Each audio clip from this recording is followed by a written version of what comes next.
भारत माता की, भारत माता की, भारत माता की। भारतीय जनता पार्टी के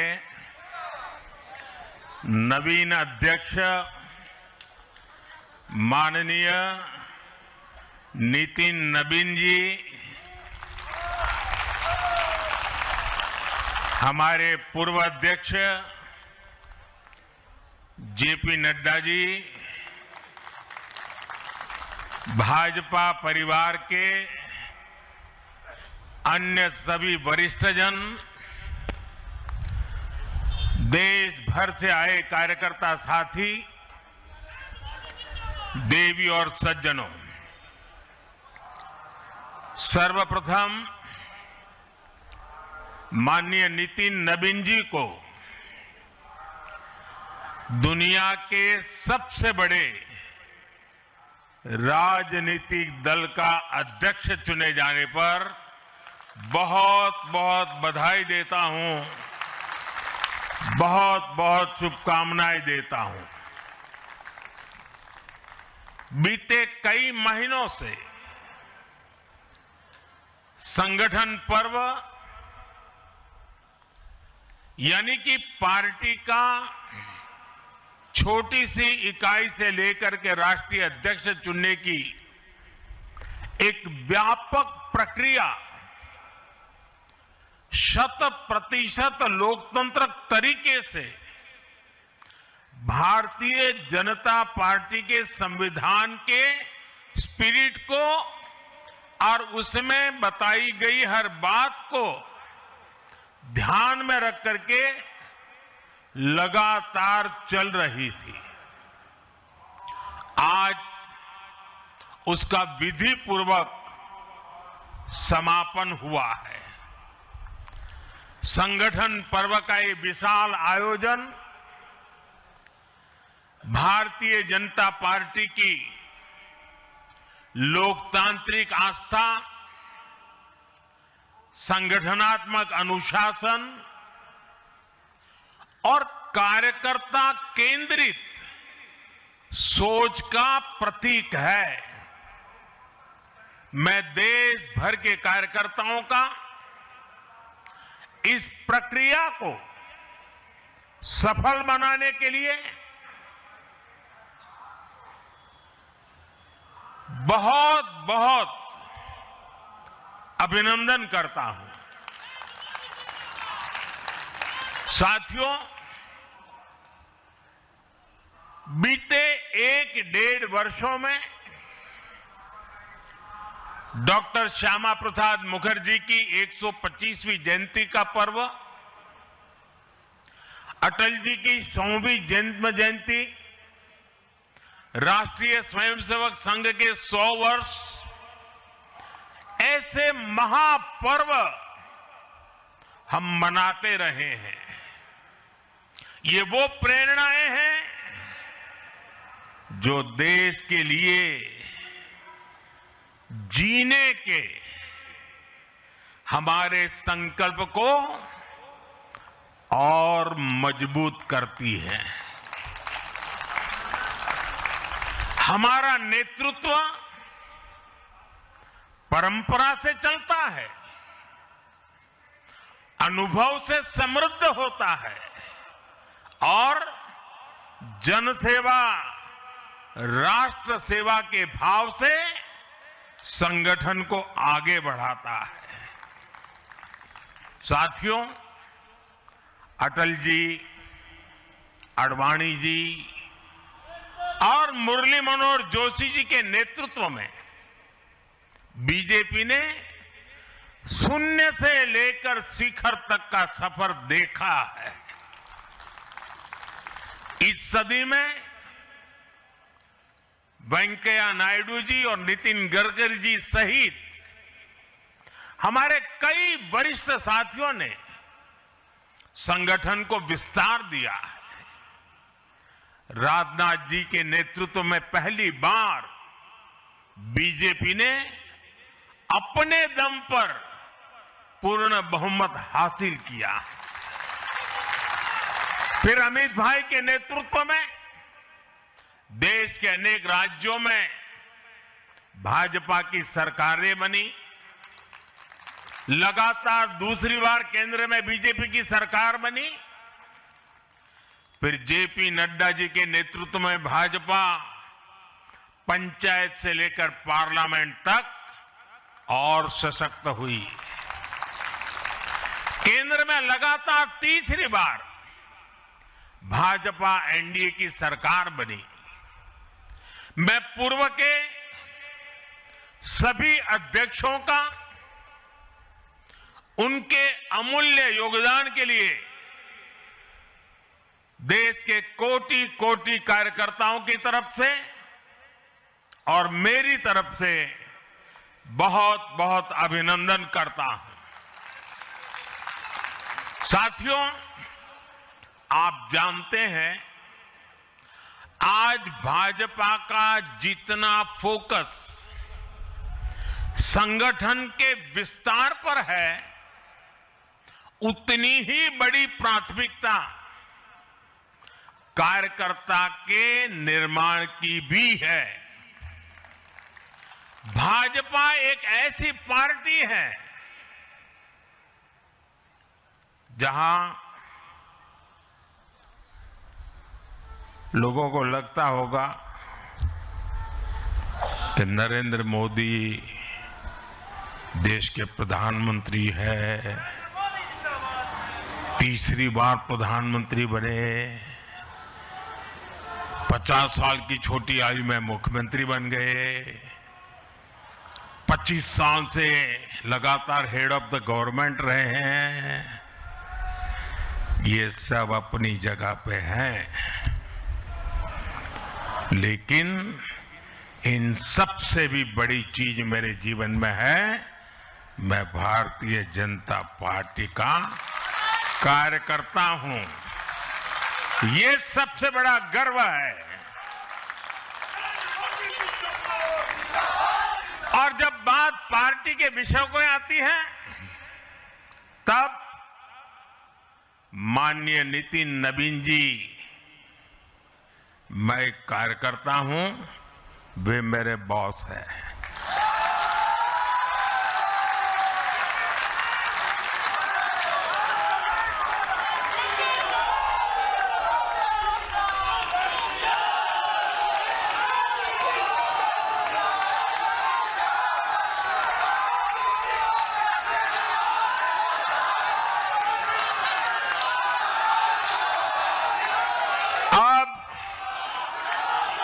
माननीय नितिन नवीन जी हम सभी के अध्यक्ष हैं।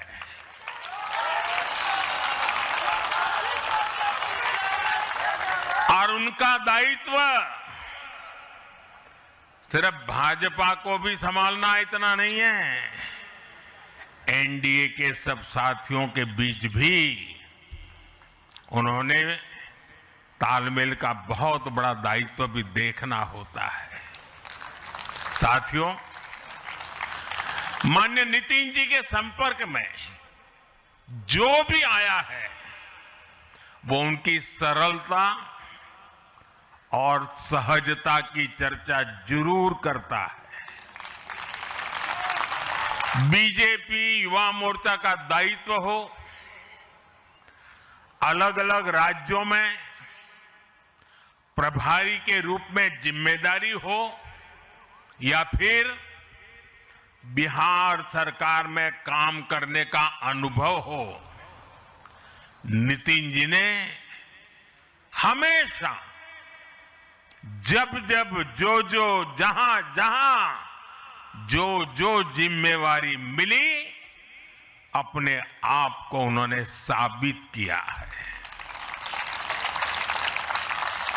जिम्मेवारी देने वालों को भी उनके कार्य ने गर्व से भर दिया है। साथियों, ये 21वीं सदी है और देखते ही देखते 21वीं सदी के पहले 25 वर्ष तो पूरे भी हो चुके हैं। आने वाले 25 वर्ष बहुत महत्वपूर्ण है।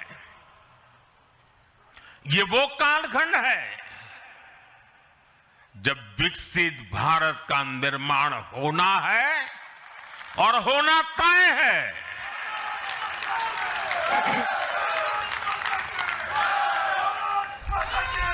इस महत्वपूर्ण कालखंड की शुरुआत में हमारे माननीय नितिन नवीन जी बीजेपी की विरासत को आगे बढ़ाएंगे।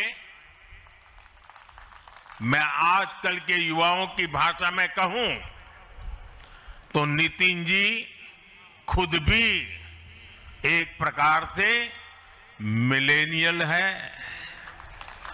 वो उस जनरेशन से हैं जिसने भारत में बड़े आर्थिक, सामाजिक और टेक्नोलॉजिकल परिवर्तन होते देखे हैं। वो उस जनरेशन से हैं जिसने बचपन में रेडियो से सूचनाएं पाई और आज एआई के भी एक्टिव यूजर है। नितिन जी के पास युवा ऊर्जा भी है और संगठन में कार्य का लंबा अनुभव भी है।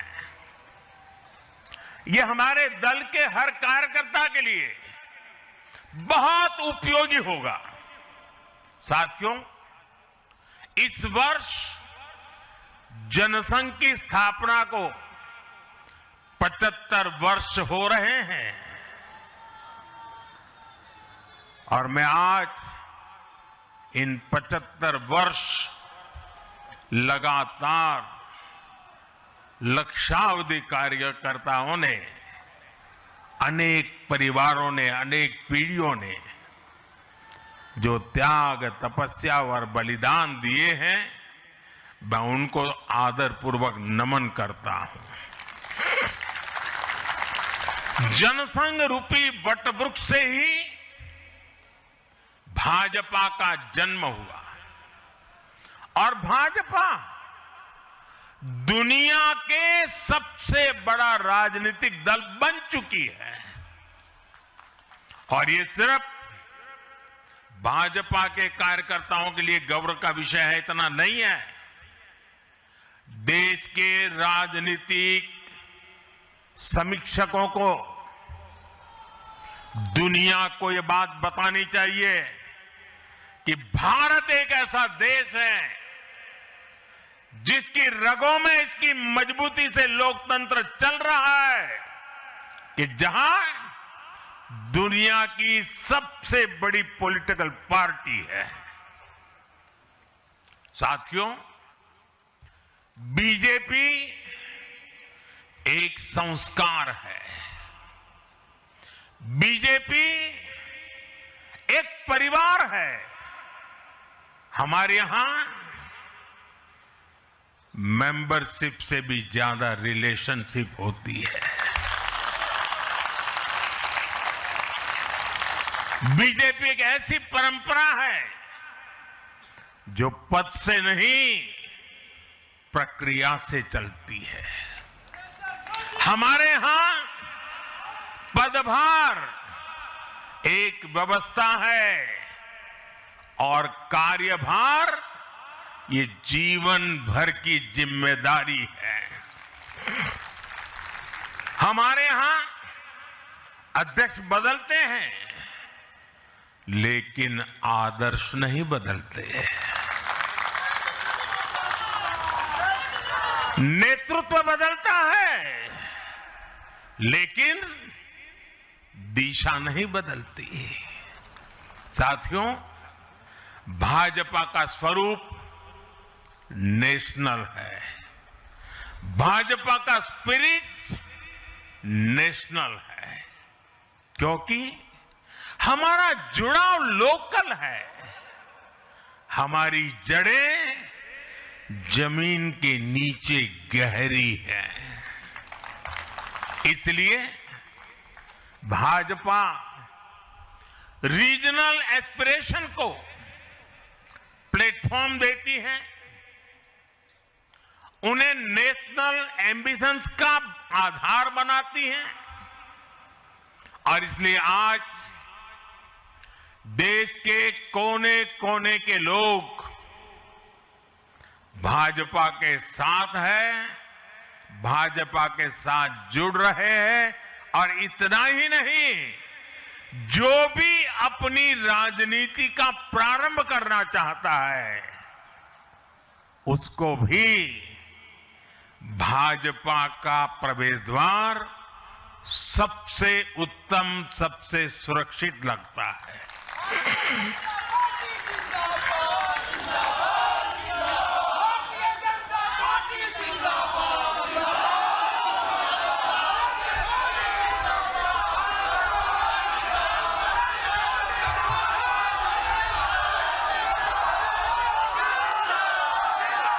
साथियों,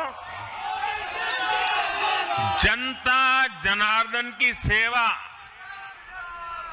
ये हमारे लिए हमेशा सर्वोपरि रही है। हमने सत्ता को सुख का नहीं बल्कि सेवा का माध्यम बनाया है। इसलिए भाजपा पर जनता का विश्वास निरंतर मजबूत होता गया है।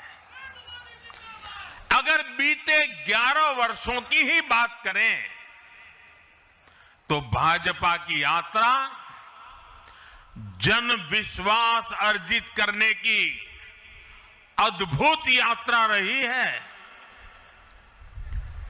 बीते 11 वर्षों में बीजेपी ने हरियाणा, असम, त्रिपुरा और ओडिशा में पहली बार अपने सामर्थ्य से सरकार बनाई। पश्चिम बंगाल और तेलंगाना में भाजपा जनता की एक बड़ी आवाज बनकर उभरी है। अक्सर होता यह है कि लंबे कार्यकाल के बाद सरकारों के लिए टिके रहना मुश्किल होता है, लेकिन बीजेपी ने इस ट्रेंड को भी तोड़ दिया है। गुजरात हो, मध्य प्रदेश हो, महाराष्ट्र हो, बिहार हो, इन सभी राज्यों में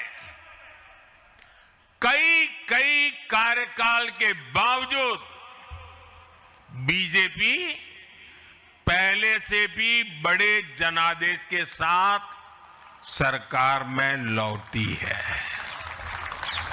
साथियों, बीते 1.5-2 वर्षों में तो भाजपा पर जनता का भरोसा और मजबूत हुआ है। विधानसभा हो या स्थानीय निकाय, बीजेपी की स्ट्राइक रेट अभूतपूर्व रही है। इस दौरान देश में 6 राज्यों में विधानसभा चुनाव हुए हैं। इनमें से 4 चुनाव बीजेपी एनडीए ने जीते हैं। साथियों, आज भाजपा सिर्फ संसद और विधानसभा की नहीं बल्कि नगर पालिकाओं और नगर निगमों में भी पहली पसंद है। और इसका ताजा उदाहरण अभी हमारा महाराष्ट्र है। हाल में जो मेयर और पार्षदों के चुनाव परिणाम सामने आए, अभूतपूर्व है। बीजेपी महाराष्ट्र के स्थानीय निकायों में नंबर 1 पार्टी बनी है। कुल 29 में से 25 बड़े शहरों की जनता ने बीजेपी एनडीए को चुना है। कुल जितने पार्षद जीते हैं उनमें से 50% बीजेपी के हैं। ऐसे ही केरला में भी आज बीजेपी के करीब 100 पार्षद हैं। केरला की राजधानी तिरुअनंतपुरम की जनता ने मेयर चुनाव में 45 साल बाद लेफ्ट से सत्ता छीनी और भाजपा पर भरोसा किया। मुझे पूरा विश्वास है कि आने वाले विधानसभा चुनावों में भी लोग केरला में बीजेपी को अवसर जरूर देंगे। साथियों, बीजेपी निरंतर जीत रही है, उसका विस्तार हो रहा है। ये निश्चित तौर पर हम सभी के लिए गर्व का विषय है, लेकिन हम ये सभी के लिए बहुत बड़े दायित्व का बोझ भी है और दायित्व बोझ का समय भी है। कभी भाजपा ने पार्टी विद अ डिफरेंस के रूप में अपनी यात्रा शुरू की थी। आज बीजेपी पार्टी ऑफ गवर्नेंस भी है। देश के आजादी के बाद शासन के अलग अलग मॉडल देखे हैं। कांग्रेस के परिवारवाद का मॉडल, लेफ्ट का मॉडल, क्षेत्रीय दलों का मॉडल, अस्थिर सरकारों का दौर, ये सब मॉडल देख चुका है। लेकिन आज देश स्थिरता, सुशासन और संवेदनशीलता वाला भाजपा का विकास मॉडल देख रहा है। साथियों, ये भाजपा ही है जिसने सामाजिक न्याय के नारे को सच्चे स्वरूप में जमीन पर उतारा है। हमने गरीब कल्याण की योजनाओं को सरकारी फाइलों से निकालकर गरीब के घर तक पहुंचाया है। साथियों, मैं आपको कुछ उदाहरण देता हूं। आजादी के 70 वर्ष बाद सिर्फ 3 करोड़ ग्रामीण परिवारों तक ही पाइप से पानी पहुंच पाया था। माताओं बहनों की पीड़ा, पानी के लिए उनके संघर्ष की सूध लेने वाला कोई नहीं था। और मुझे याद है, मैं जब गुजरात में राजनीतिक क्षेत्र में नहीं आया था, सामाजिक जीवन में काम करता था, तो हमारे यहाँ एक धंधुका करके स्थान है, वहां मैं जाता था तो वो मुझे वहां के लोग कहते थे कि आप यहां रात को मत रुकिए और जब भी आपका दौरा हो तो सुबह 10 बजे के बाद आइए। नॉर्मली मेरा नेचर रहता था कि हर नए स्थान पर जाकर के रात को रुकूं, कार्यकर्ताओं से मिलूं, लेकिन धंधुका वाले मना करते थे। क्यों? वो कहते पानी नहीं है, सुबह हम आपको स्नान करने के लिए पानी नहीं दे पाएंगे। वहां तो कहावत चलती थी कि बेटी को बंदूकें दो लेकिन धंधुके मत दो, यानी उसको बंदूक लगा मार दो लेकिन धंधुके में शादी मत करो। पानी नहीं था। ये दर्द मैंने देखा है।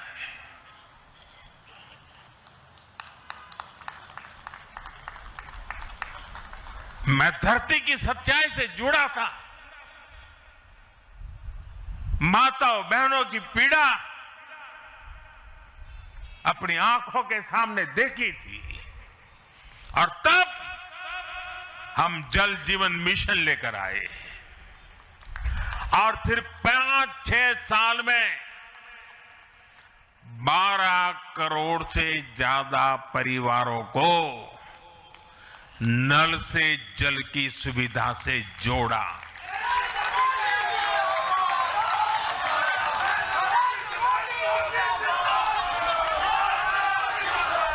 साथियों, ये हमारी सरकार है जिसने धुएं से बीमार होती बहनों की पीड़ा समझी, वरना पहले तो एलपीजी गैस को भी अमीरों का ही सौभाग्य मान लिया गया था।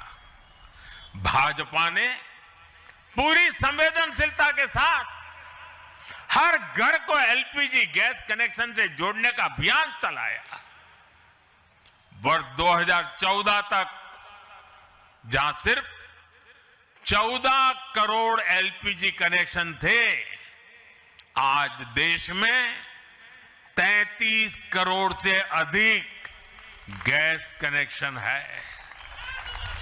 ऐसे ही गांव की बहनों को लखपति दीदी बनाने का अभियान है। यह भी इसलिए संभव हो पाया क्योंकि भाजपा बहनों बेटियों के सपनों के प्रति संवेदनशील है। साथियों, एक जमाना था हम भी सुनते थे कि फलाना परिवार वो तो लखपति परिवार है, ढीकना परिवार लखपति परिवार है, यानी लखपति होना बहुत बड़ी बात मानी जाती थी। ये मोदी है जो सपने देखता है कि मेरे गांव की गरीब मां भी लखपति दीदी बनेगी।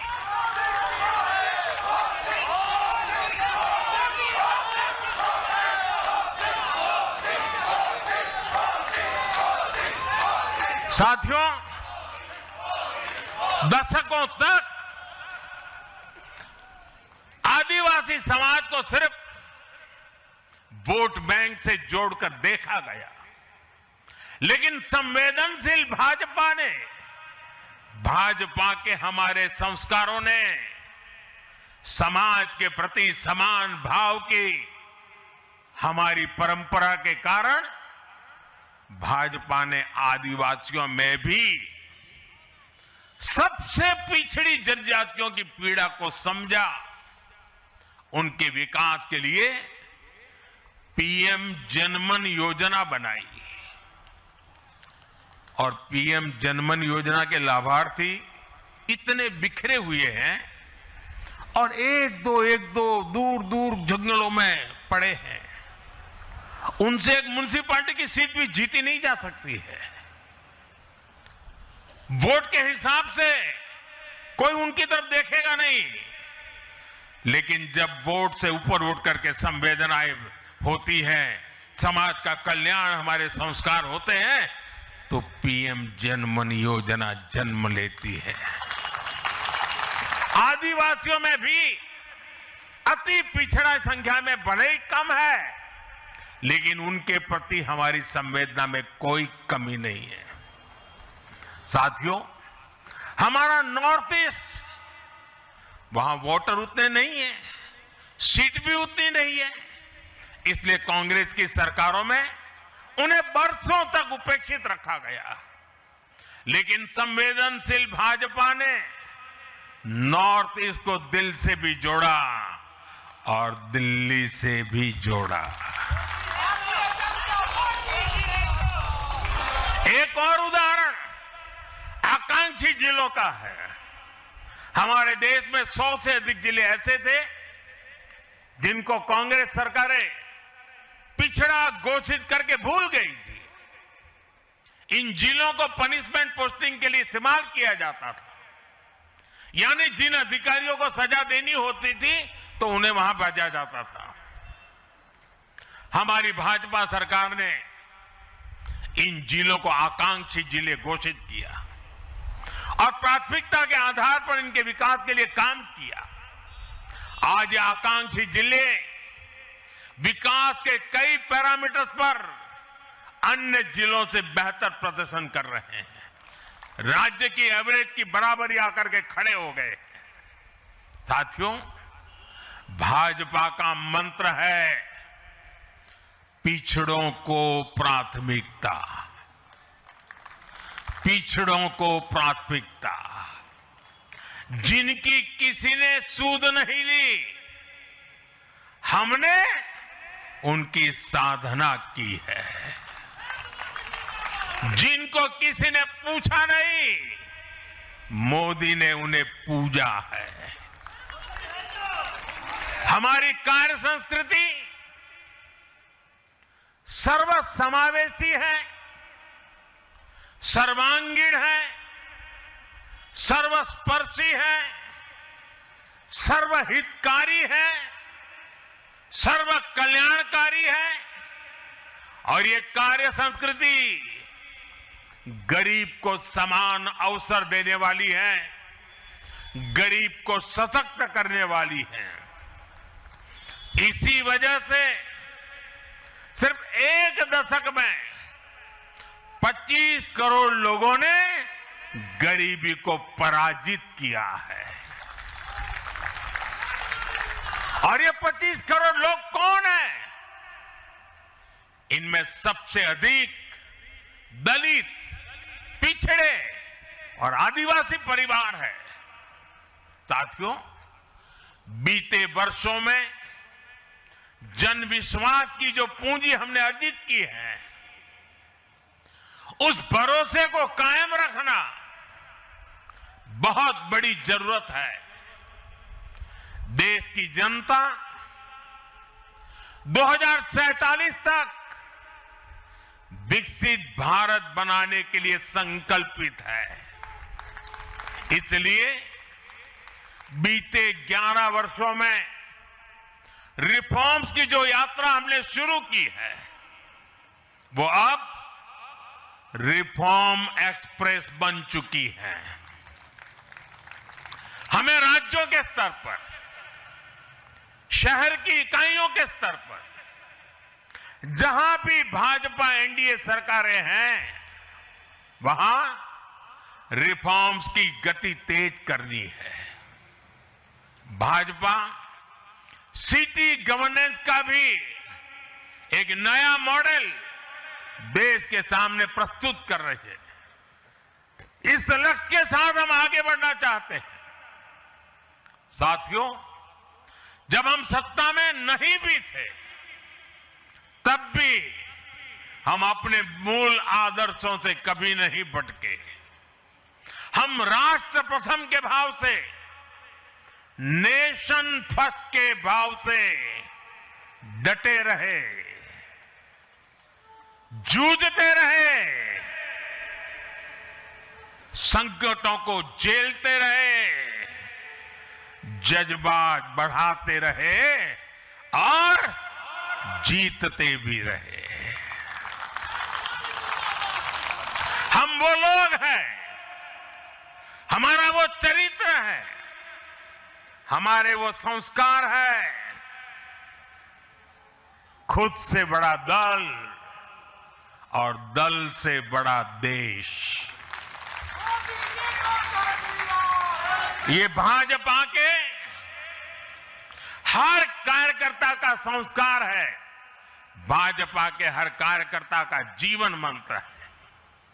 इसी भाव के साथ बीते 11 वर्षों में हमने अनेक चुनौतियों पर विजय पाई है।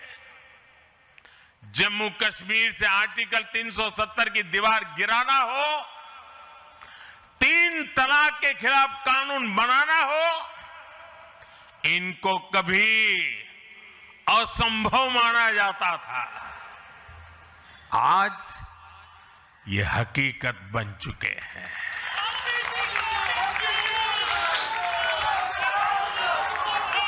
आज देश में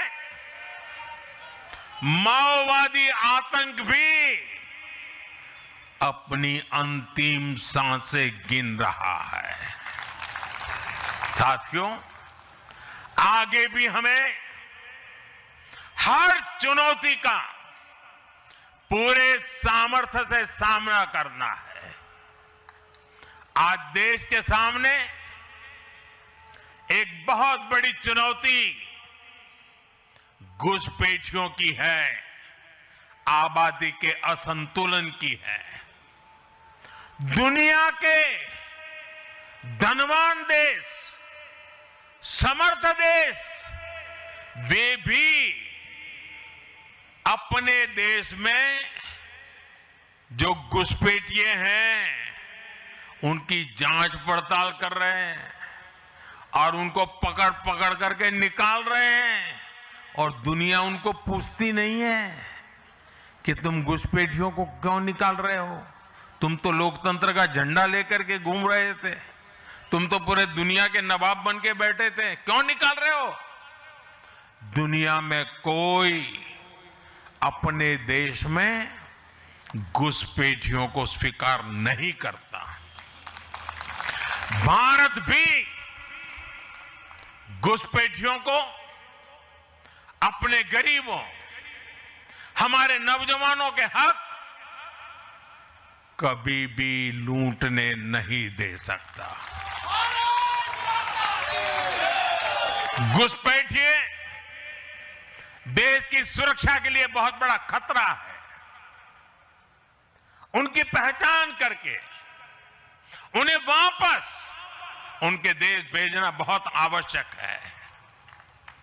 इसके अलावा ऐसे राजनीतिक दल जो वोट बैंक की राजनीति में घुसपैठियों को बचा रहे हैं या उन्हें कवर दे रहे हैं, उन्हें हमें पूरी शक्ति से जनता के सामने बेनकाब करना ही होगा, उनको एक्सपोज करना ही होगा।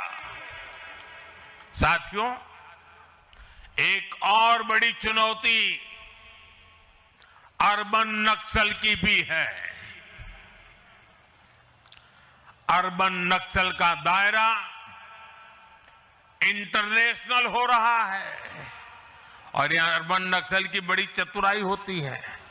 ये यहां मीडिया वाले इतने बैठे हैं ना, अगर साल में एकाध बार भी अगर मोदी की किसी अच्छी चीज को उन्होंने ट्वीट कर दिया या टीवी पे बोल दिया या अखबार में लिख दिया तो उस पत्रकारी तो ऐसी फजेत कर देते, उसके पीछे ऐसे पड़ जाते हैं, उसको अछूत बना देते हैं, भविष्य में वो कभी बोल ना सके ऐसा कर देते हैं। ये अर्बन नक्सल की स्टाइल है। हमको भी सालों तक ऐसा अछूत बना के रख दिया पूरे देश में भाजपा को। अब देश समझ गया है अर्बन नक्सलों के कारनामे। भारत को नुकसान पहुंचाने के लिए अर्बन नक्सली भाजपा है। हम हार और जीत के बाद समीक्षा करते हैं। मैं आपको फिर महाराष्ट्र चुनाव का नतीजों का उदाहरण दूंगा। महाराष्ट्र में हम निकाय चुनाव जीतने के बाद जश्न में डूबे नहीं, बल्कि मैं तो अभी पढ़ रहा था कि उसी दिन से हमारे महाराष्ट्र के कार्यकर्ता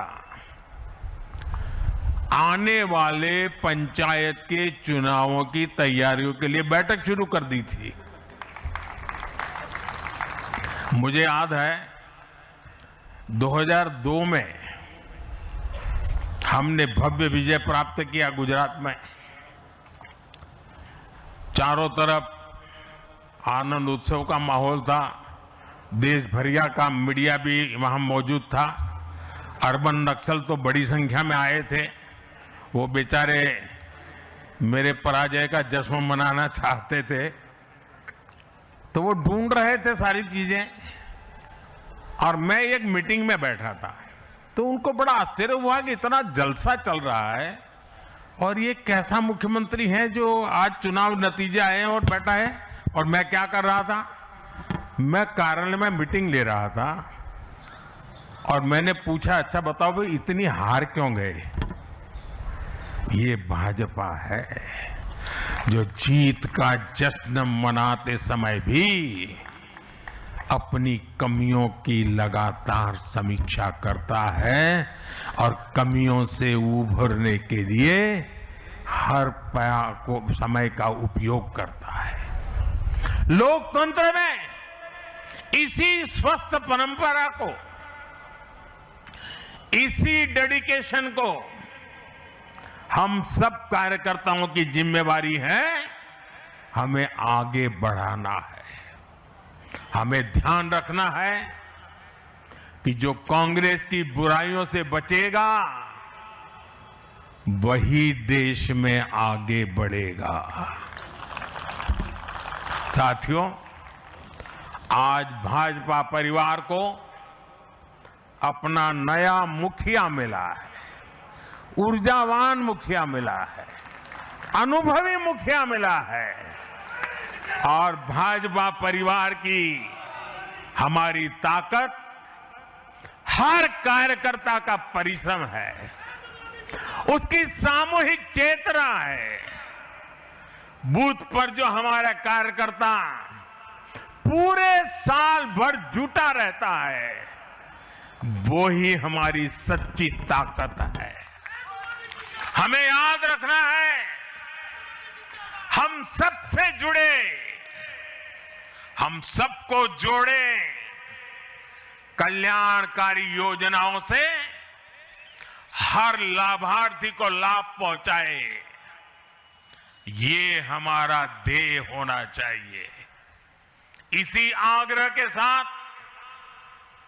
माननीय नितिन नवीन जी को बीजेपी के कोटि कोटि कार्यकर्ताओं की तरफ से पुनः बहुत बहुत शुभकामनाएं देता हूं। और साथियों, आज का पल हम सबके लिए बहुत विशेष पल है।